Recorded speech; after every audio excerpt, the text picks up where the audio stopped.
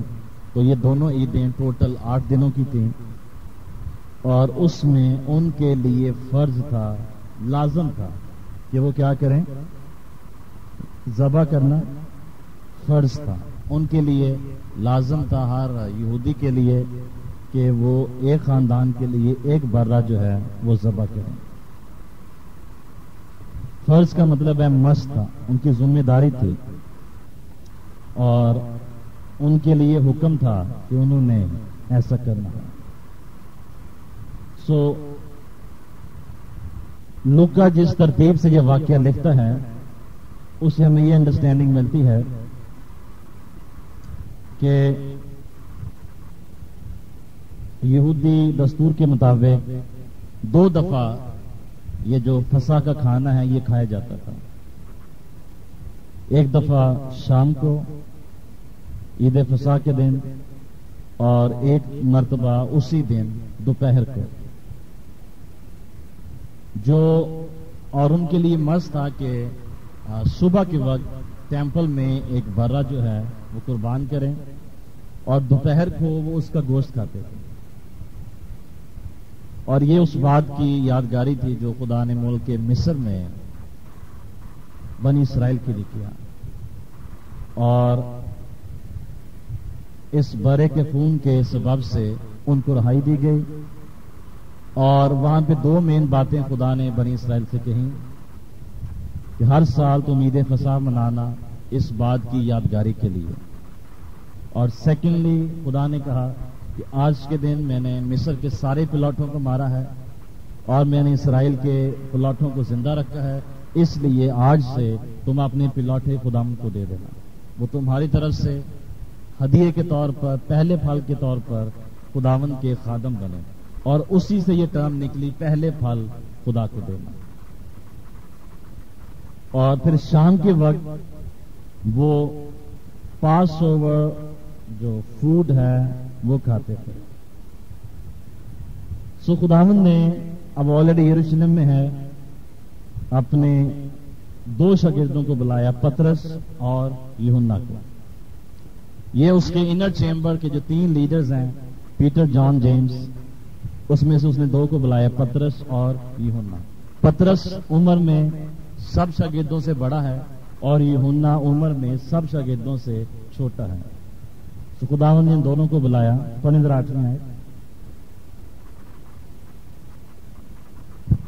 اور یسوع نے پترس اور یوحنا کو یہ کہہ کر بھیجا کہ جا کر ہمارے کھانے کے لیے فسح تیار کرو۔ سب یروشلم میں ہے، ہر سال وہ یروشلم میں جاتا ہے عید کے دنوں میں، اور فسح کا وہ سیلیبریشن کرتے ہیں پیس اوور کو۔ اور اس سال بھی روٹین کے مطابق خداوند نے پیٹر اور جان سے کہا کہ ہمارے لیے، ہم سب کے لیے، یعنی ان 13 کے لیے فسح جو ہے وہ تیار کرو۔ تو شاگردوں نے پوچھا کہ ہم کس جگہ پر، کس کے گھر میں، کس جگہ پر تیرے لیے فسح تیار کریں، کیونکہ یہ دن اور یہ ہفتہ جو ہے اس میں جو یروشلم کی آبادی ہے وہ تقریباً 3 گنا بڑھ جاتی ہے، کیونکہ باہر سے بے شمار لوگ آتے ہیں یروشلم میں قربانیاں چڑھانے کے لیے، تو جگہ بڑی مشکل سے ملتی ہے، اور ہر سال ان کو جگہ کی پرابلم ہوتی ہے کہ ہم کس جگہ پر عید فسح کھائیں، کیونکہ اکثر فیملیز میں رشتہ دار آ کے ٹھہرے ہوئے ہیں، اور ایک ایک گھر میں 5 خاندان آ کے ٹھہرتے ہیں، اور وہ سب مل کے وہ خاندان جو ہے فسح سیلیبریٹ کر رہے ہیں۔ پر خداوند یہ فسح جو ہے کسی کے ساتھ مل کے نہیں کرنا چاہتے ہیں، وہ چاہتے ہیں کہ سیپریٹلی میں اور میرے 12 شاگرد صرف ہم لوگ وہاں پہ ہوں، اور ہم اس فسح کو